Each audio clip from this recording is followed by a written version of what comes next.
Apple जस्तो एकदमै ठूलो कम्पनी अनि त्यही अर्कोतिर हामीलाई मनपर्ने कुनै सानो रेस्टुरेन्ट।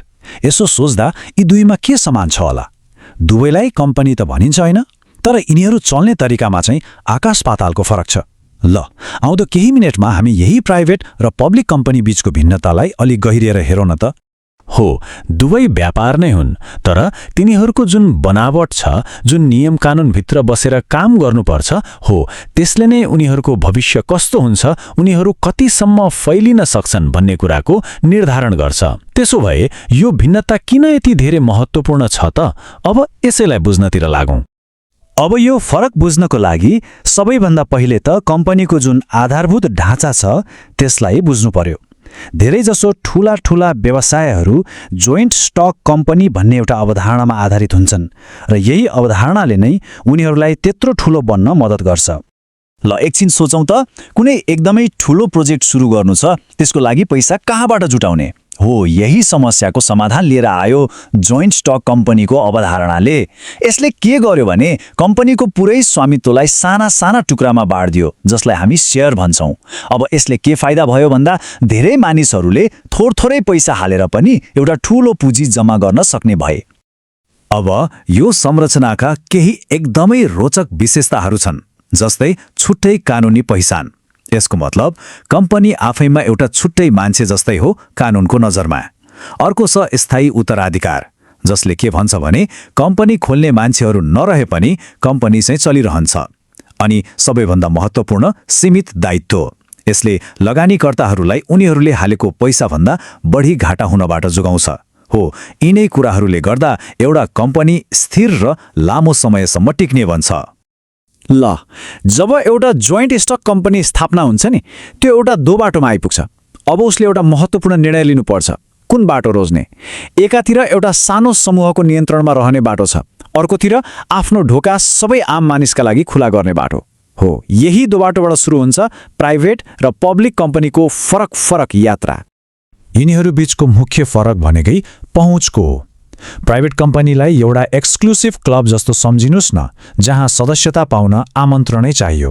तर पब्लिक कम्पनी चाहिँ एउटा खुला बजार जस्तै भयो, जहाँ जो कोही पनि गएर त्यसको एक हिस्सा मतलब शेयर किन्न सक्छ।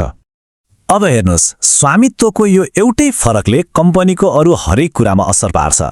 सदस्य कतिजना हुन्छन् भन्नेदेखि लिएर पैसा कसरी उठाउने भन्नेसम्म। ल, अब यी दुई बीचका मुख्य विशेषताहरूलाई अझै विस्तृतमा तुलना गरेर हेरौँ। ल, यहाँ हेरौँ त, पब्लिक कम्पनीमा सदस्य सङ्ख्याको कुनै सीमा छैन, हजारौं लाखौं पनि हुन सक्छन्। यसैले त उनीहरूले एकदमै ठूलो पुँजी जम्मा गर्न सक्छन्। तर अर्कोतिर प्राइभेट कम्पनीमा चाहिँ सदस्य सङ्ख्या 200मा सीमित गरिएको छ। किन? ताकि नियन्त्रण सानो समूहको हातमा रहोस्। अनि शेयर किनबेचमा पनि कडाई गरिएको हुन्छ, जसले गर्दा कम्पनीको स्वामित्व जो पायो त्यहीको हातमा जानबाट रोकिन्छ।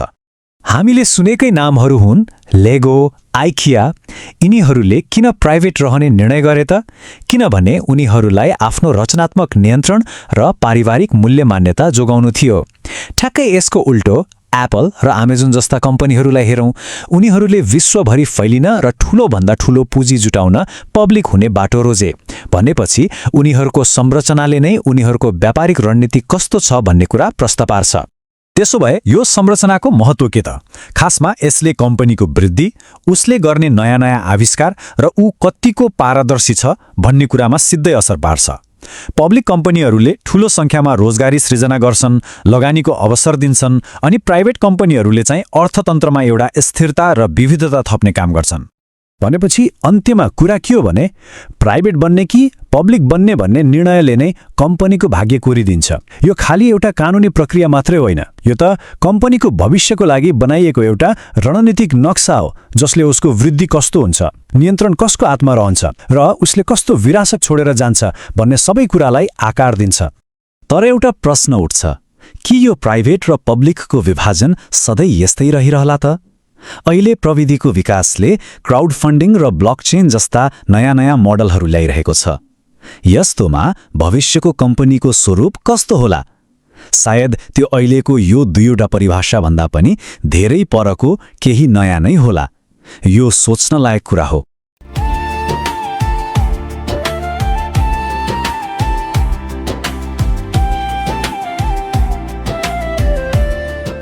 सुबह है, नए हैं रास्ते, खुले हैं द्वार बस आपके वास्ते। एक की दूरी है मंजिल से आपकी, ड्रीम जॉब अब दूर नहीं है जी की बारी। ये है मौका इसे मत गवाना, अपना करियर खुद से है बनाना, सही जॉब सही वक्त बस एक क्लिक की दूरी, होगी अब हर एक ख्वाहिश पूरी। चाहे शहर हो या गांव का कोना, किस्मत के भरोसे अब नहीं रोना, रजिस्टर कीजिए आज, बनाइए अपनी पहचान, कामयाबी चूमेगी आपके कदम, है ये ऐलान, अपने सपनों को दीजिए नई उड़ान। SchoolCareer.in से बनाई अपनी पहचान, मंजिल पाने का ये सही ठिकाना, कामयाबी की राह पर है अब मुस्कुराना। हाँ, SchoolCareer.in नई दिशा नई उमंग। वक्त आ गया है अब कुछ कर दिखाने का, अपने हुनर से दुनिया को जीतने का। टक ना छोड़िए, अब सही राह चुनिए, अपने सुनहरे भविष्य का सपना बुनिए। मौके हैं हजारों, मंजिल है आपकी, ड्रीम जॉब अब दूर नहीं है जीत की बारी। SchoolCareer.in सपनों की उड़ान, जहाँ स्कूल और करियर हाथ मिलाते हैं, हम आपके सपनों को सच बनाते हैं। नमस्कार। क्या आप स्कूल में नौकरी ढूंढ रहे हैं लेकिन सही वैकेंसी की जानकारी आपको समय पर नहीं मिलती? और अगर आप एक स्कूल चला रहे हैं तो क्या आपको भी योग्य और भरोसेमंद स्टाफ ढूंढने में परेशानी होती है? आज यही समस्या हजारों लोगों और स्कूलों के सामने है। दोनों को एक दूसरे की जरूरत है, लेकिन फिर भी दोनों एक दूसरे तक पहुंच नहीं पाते। यही समस्या हमने देखी और इसी से जन्म हुआ SchoolCareer.in का। ये एक ऐसा ऑनलाइन प्लेटफॉर्म है जहां स्कूल अपनी वैकेंसी पोस्ट कर सकते हैं और उम्मीदवार सीधे उन नौकरियों के लिए आवेदन कर सकते हैं। यहाँ केवल टीचर्स ही नहीं बल्कि स्कूल से जुड़े कई पदों के अवसर उपलब्ध हैं, जैसे office staff, computer operator, accountant, librarian और अन्य पद। हमारा लक्ष्य है स्कूलों और योग्य उम्मीदवारों को एक ही मंच पर जोड़ना। अगर आप स्कूल में अपना करियर बनाना चाहते हैं या अपने स्कूल के लिए बेहतरीन स्टाफ ढूंढना चाहते हैं तो आज ही विजिट कीजिए www.schoolcareer.in।